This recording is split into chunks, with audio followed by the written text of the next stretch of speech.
Well, new evidence out about the expanding role of the CIA and of intensified counterterrorism efforts in Somalia.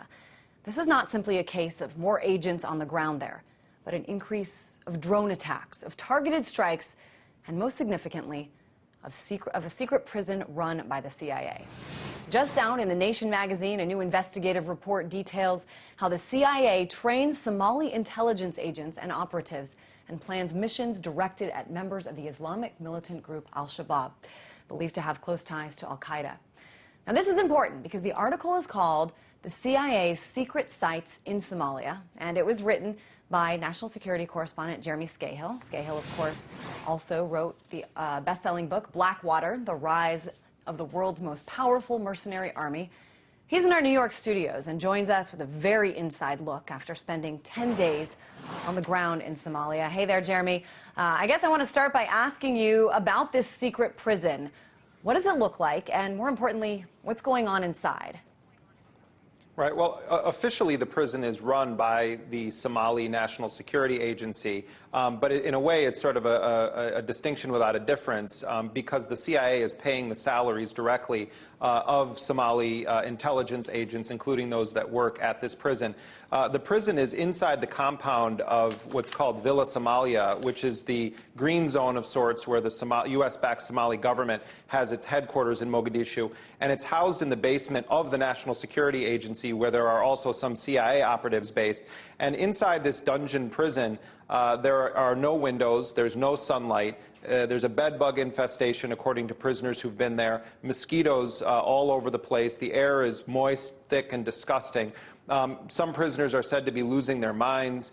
There also were reports from prisoners that there were very young boys inside of the prison. Some people have been held for 18 months without charge, without access to lawyers, without access to the Red Cross. In fact, the Red Cross told me that they were not aware of the prison and that they've never been given access to it. And among those being held in the prison are people that were actually kidnapped, snatched from neighboring Kenya by Kenyan intelligence officials and taken, rendered by aircraft to this prison in Mogadishu. My understanding also, and a U.S. official that I interviewed confirmed this, is that at least one prisoner there was taken based on U.S. intelligence provided to the Kenyan forces and then rendered to Somalia, where he has been interrogated by U.S. interrogators. The Americans say that they don't directly interrogate the prisoners outside of the presence of Somali agents, and they prefer to call it debriefing instead of interrogation, but that's not what the Somalis who work with the CIA told me. They said the CIA directly interrogates prisoners whenever it wants. I think it's so interesting, Jeremy, that you sort of make this distinction of how there isn't actually a distinction. I mean, the U.S. is paying these people. They're present there. They're using the intelligence to lead to this. This was, to me, very shocking. And it's not just another CIA mission. This is the U.S. being involved in some way of snatching people off the streets, as you said, of having them interrogated in a place considered to have, you know, the worst humanitarian disaster in the world. As you also said, there's no Red Cross, there's no journalists other than you were there, and no accountability. I guess I'm wondering why I didn't see you talking about this on every channel today. We're very happy to have you here, but do you think people realize the significance of this? Well, I know for a fact that journalists from several major American news outlets were aware of these facilities in Mogadishu, and it's for those networks to answer why they've never reported on it, despite the fact that it's a very, very serious issue that should be investigated by Congress and the Red Cross and, in fact, the Obama administration itself. But I can't answer questions for other media outlets, but what I would say is that ABC News in particular ran a story on their website, which is a huge media outlet in the United States, ran a story on their website that completely mischaracterized my story and allowed the CIA to shoot down straw man arguments that I hadn't made by asking them to respond to things that I didn't report. Both CNN and ABC have allowed their facilities, their media outlets, to be used as conveyor belts for the spin of the CIA. And that's the job of the CIA, and they do it well. But the job of major media outlets should not be to be a conveyor belt for the propaganda of U.S. intelligence agencies. So I would leave those questions for other media outlets as to why they're not reporting on this very serious life and death issue that has to do very much with the rule of law in this country and whether or not there's been any change when it comes to respect of international human rights laws and standards, or the U.S. Constitution. That's really interesting. I guess, Jeremy, anything that you want to clear up here that you feel like was mischaracterized about your story? I'll give you that opportunity if you'd like it. Well, I mean, look, what happened is that, you know, some hack sitting in the, you know, Pentagon Bureau of ABC News needs to justify his salary, and he, you know, either didn't read my article or just was so easy to spin that it came natural to him when he was approached by a U.S. official, said that I had reported that the U.S. was running a counterterrorism detention facility in Somalia. What I had reported is exactly what I said, and that is that the U.S. is paying the salaries of the Somali agents, that it is officially run by the Somalis, but that U.S. agents are able to openly interrogate them.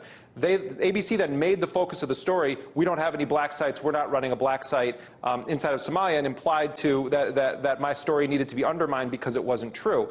The fact of the matter is that the Obama administration announced in January of 2009, the president himself, that he was going to be shutting down these black sites. Leon Panetta, then the director of CIA, said in April of 2009 that he was decommissioning the black sites. And what I uncovered there is that the U.S. is using semantics to get around the fact that a black site is being utilized by the CIA. Whether they officially own the lease on the building is irrelevant. They're making use of that facility. So by not reporting the actual facts of what we reported, which no U.S. official can dispute because they're true, ABC was a willing participant in a CIA spin operation.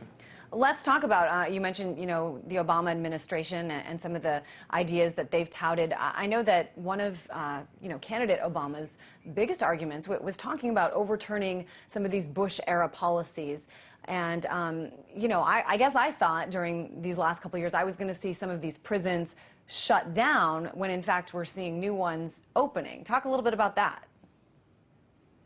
Well, you know, the Obama administration created this clause, I don't remember the exact phrase, but they said that there was something like special considerations that would allow them to continue all of those policies that they claim to be against on the campaign trail. And so they're sort of using a loophole in their own rhetoric to justify it behind the scenes. And you know, what I think is should be a primary concern to Americans that are concerned about rule of law is that as the U.S. expands its military operations and its covert operations in Somalia and elsewhere in East Africa, as well as in Yemen, the administration should be required to define for the American people exactly what laws are governing these operations.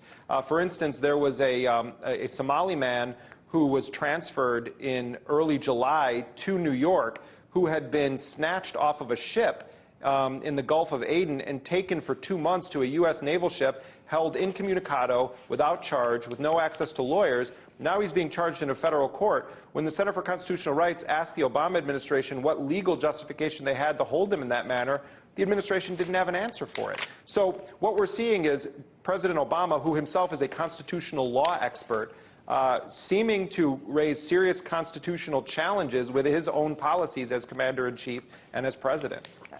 That's totally true, and very interesting, Jeremy. I guess I got to ask you this, though. A lot of these much more targeted missions, they seem to be sort of the new era of this so-called war on terror. Many see the Osama bin Laden targeted killing as a successful one, as something that, you know, they want to see more of. So I want to get your response to those who say this is exactly what the U.S. government should be doing, you know, gathering intelligence, carrying out missions aimed at terrorists, no matter where in the world they are.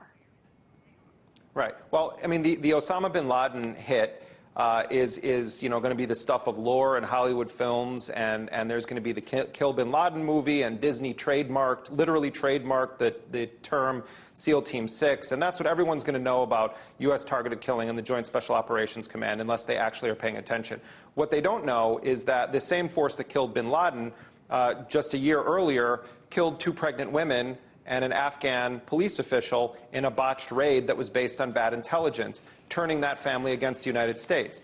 That there have been scores of night raids conducted by these forces in Afghanistan, in Pakistan, in Yemen, in Somalia, where innocent people have been killed, or when someone that they meant to kill was killed, but scores of innocent people were killed along with them. So if we're going to get into the business of making assassinations our norm, that's really what these are, assassinations, then we need to be ready for the blowback, because we're creating a whole new generation of enemies that wouldn't normally have been our enemies, because we've killed people in their family, especially those who have done no wrong and were the victims of bad intelligence. So it's a very dangerous game, and it's become the Obama administration's policy. John Brennan announced it a few weeks ago, no more big occupations. We're all in the business of surgical strikes, which is a code word for assassinations. All right, Jeremy Scahill, author and investigative journalist. If you haven't read his article in The Nation magazine, you should definitely check it out.